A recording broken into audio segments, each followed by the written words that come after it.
shocking thing for everybody, just knowing that, you know, our 4-year starter isn't going to be there for the very last game of his career. You see a guy fall down, you want to try as hard as you can to pick him up, and it's a situation where, you know, we really can't do anything but try and bounce back and just really take matters into our own hands and just try and support Taylor as much as possible.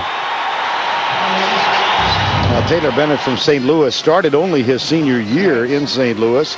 Sent a tape to Chan Gailey. Unusual, Gary. There was no visit. I mean, no on-site inspection. Right. He never went to a camp, and Chan Gailey had never seen him throw live. And usually, a lot of coaches are hesitant to give guys full scholarships at quarterback without seeing him with that live eye, and he must have been pretty impressive. Let's go back to Reggie Ball a little bit. I'm not dogging him at all. Raise your hand if you've got a D in college. Okay, I got my hand up in the air. Okay, everybody in the booth. Yeah, exactly. So you know, listen. I really feel bad for him. He dragged this team to a lot of wins the last few years, and I hate to see it happen the way it did. But life goes on. That's what they're all saying, you know. And he has talked to Taylor on the phone a lot this week. I give him credit for that. Mine, just full confession, it drove me into a sociology major. It was called chemistry. Right, I know. Yeah. Mine was computer, and I'm still struggling with it. Damn things, they kept going, didn't they? You thought you could just get by it, huh? Yeah, I know. 14-7, 3:13 to go. Travis Bell will kick off as Georgia Tech leads 14-7. This is Vaughn Rivers, number 19, one of the cornerbacks. Shakes the tackle and gets to the 31-yard line. Get the very latest on all the major bowl games, including team updates, web-exclusive video previews, and expert analysis from Dennis Dodd. It's all at cbssportsline.com. Rich Rodriguez, in his agreement to continue on as the head coach at West Virginia, had the flirtation with Alabama for a little over a week before he opted to stay in Morgantown. First down and 10. Patrick White, sophomore quarterback from Daphne, Alabama. Owen Schmidt alongside. Here's White. Caught and dropped. Philip Wheeler, probably the best of the linebacking core at Georgia Tech, number 41. Well, K. Michael Hall and Philip Wheeler are the guys that make the plays on this defense. They've combined for 160 tackles. When we talked to John Tenuta, the defensive coordinator, he said number 41, the middle linebacker in my defense, the middle linebacker has to be able to make plays. And boy, did he read this nicely. He basically was spying on the play. He moved up and he was treating the quarterback as a spy guy. He didn't drop in coverage, and that's why when he saw the hesitation, he was able to get up there and make the play. Slayton back in the game, isn't he? He's been in and out. We're trying to keep our eye on him to see how effective he is, how much he can play. Deep thigh bruise, and Steve Slayton is back on there now. Loss of 7. It's second down and 17. Georgia Tech will bring 5. Patrick White flips it out. It's caught by Slayton. And he gets the 7 back plus a couple. Now that's interesting. We asked Steve Slayton, well, how does that thigh bruise affect you the most? Is it getting hit there, getting loose? He says, you know, it's accelerating. I feel like I can't get the top speed right away. And right there it looked like he couldn't get the top speed right away. Usually you expect him to just slam that thing into 5th gear, and he didn't quite get there. 4 for 9. He averages 144 yards per game.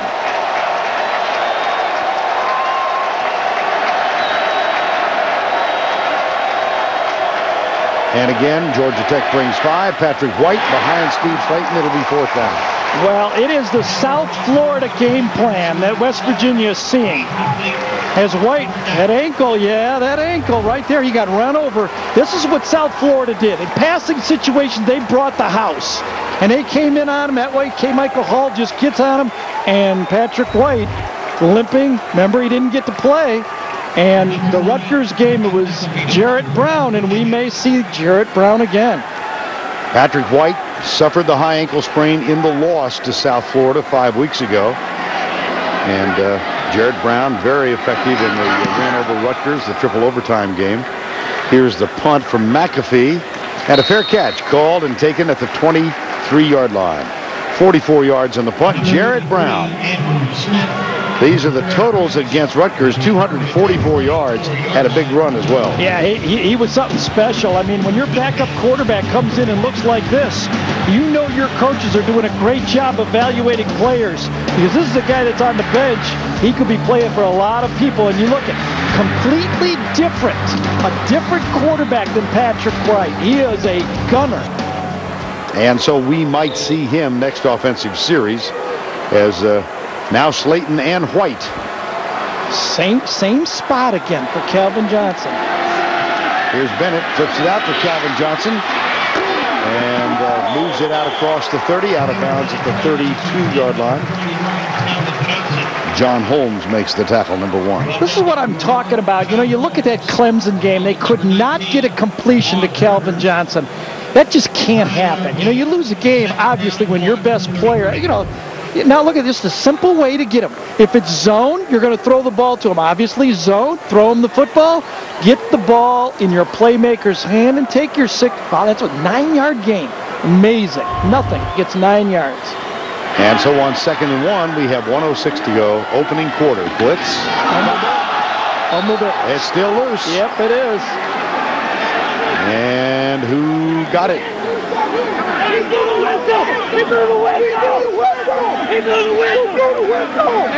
You hear somebody yelling, he blew the whistle. They must have blown the whistle. Yeah, Taylor Bennett, they say, took it away from him late.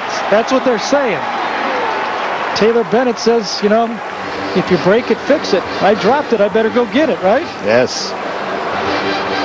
Mentioned that Taylor Bennett played 3 years behind a quarterback who wound up at Northeast Missouri State. The only offers he had, Georgia Tech, Baylor, and Boise State. That's not bad. No, it's not bad. Boise State seems to be pretty. They got a good eye for talent. Yeah. They got a good eye for talent. But he was not among the highly recruited quarterbacks coming out of high school. 3rd down. Blitz coming. Taylor Bennett. Catch is made by the tight end, Michael Matthews. They don't use him in the passing game all that much. That's only his 4th catch of the year. See, now, Taylor Bennett, you can see what, and I love this, when quarterbacks stay in a system and aren't real anxious to start as a freshman, you can see how you can grow and get used to being a football player. So when you get your time, like Matt Leinart did at USC, when it's your turn to play, you're ready to play. And you can see Taylor Bennett knows how to run the offense. That's the end of the first quarter with our score, Georgia Tech 14, West Virginia 7. We'll return to Alltel Stadium after this message and this word from your local station. Man, those two young men have had a very happy first day of 2019. Listen to me, 2007. I'm old school. I refuse to acknowledge that we've changed centuries. Calvin Johnson, will he or will he not come back for his junior season? That's one of the big questions. 1st down and 10 as we start the 2nd quarter. And here's the handoff to Shard Choice up the middle. Are you surprised, Gary, by what we've seen in this first quarter? Absolutely. How could you not be? I mean, you know, that we said, Georgia Tech is struggling to find points. Where do they find points? You got a new quarterback playing his game. You're playing against a dynamic offense, and all of a sudden they're finding points out there. I think this formation of having Calvin Johnson in the slot and the tight end of the boundary is giving West Virginia a little trouble. And, hey, you find something as a coach, that's what they work hard with, and you got a quarterback that's 6 for 6, you should be in a football game, right? Yeah, Taylor Bennett has made it a memorable first quarter. Here's the flip out to the left with Sean Grant, number 3. And that's going to be another Georgia Tech first down. See, this is what I'm talking about. These are the little things you have to do. This is called a wide route to a running back. It is, or to a slot back. It's a deceivingly tougher pass than people think, and he puts it out there like a long handoff, and that's why the play's successful. You don't have to ask your slot back to turn around. You put it right there like you're handing it off, and the offense works. And the injury problems continue for the Mountaineers. This is Eric Wicks, perhaps their best defensive player. Yeah. Best sacker, 7 sacks on the team on 2. And time has been called as they tend to Eric Wicks. See if we can pick him out. He's on the right side right there. Kind of gets jacked up. And then it must have, I don't know if he twist his knee or back. Could he have twisted his back? But Vern, you got your bad back sometime. Looks like one of those, huh? Well, we'll take time out and we'll figure this all out. Eric Wicks on the sideline, and Gary, you were able to determine what happened. Yeah, guys in the truck found it. Here it is right here. Calvin Johnson's matched up. Watch the little chicken fighting going on. Wicks and Calvin Johnson doesn't take a play off, and then they kind of swing by Wicks right there. And Calvin Johnson says, oh no, and he tweaks him. Now watch right at the end. Wicks will grab his back right there. Yep. Nice hustle by both guys, and it looks like Wicks will come back and play. Deshard Choice back in the backfield, first down and 10. Early second quarter, and a 14-7 Georgia Tech lead. Here's Bennett, perfect so far. Not a runner. Boy, you can tell he's not a runner, and he's got a man open. And that is a touchdown. Calvin Johnson. The ball was late again. Yeah. But it doesn't matter. He had a man open, and it happened to be the right man. This guy, I'll tell you right, I really don't know what to say about this guy. He's so good. He's like watching one of those little leaguers that you have to go for his birth certificate. And every dog, come on. He can't be 12 years old. He's a 16-year-old. You know, that's not fair. He belongs in a different league. Bad snap. Somehow they hammered the kick home. Well, my. Calvin Johnson has caught 4, 2 of them for touchdowns. Tried to go to the right side, nothing there. Really just a two-man route. Johnson and Johnson's up. Should I run it? The whole bench is saying, run, Taylor, run, Taylor, run. Oh, 21's back there? Let's see if 20, we got 21. We'll take 21 against anybody. Happens to be Quentin Andrews this time. And the 45-inch vertical and 6'6" frame. And I don't know how much of a wingspan he's got, but he got the rebound on that one, Vern, didn't he? Clark Kellogg said he just jumped it higher, that one.